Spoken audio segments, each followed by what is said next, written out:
guys, welcome back to my YouTube channel, kitcheninform.pk, and today I've come here with another interesting topic, that is daily English expressions.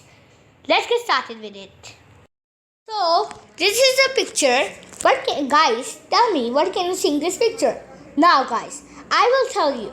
I'm going to speak sentences in Urdu and then I will tell you how to convert them in English. So let's get started. So first, tell me, what can you see in this picture? Yeah, both days soup hai. How can you convert it into English? It is baking today, or you can say it is scorching today. Move on to the next picture. What can you see in this picture? Yes, both days बारिश हो रही है. What can you say in English? It is raining cats and dogs. Videos, please like and subscribe my channel and click the like button for more interesting videos. See you soon in the next video. Bye.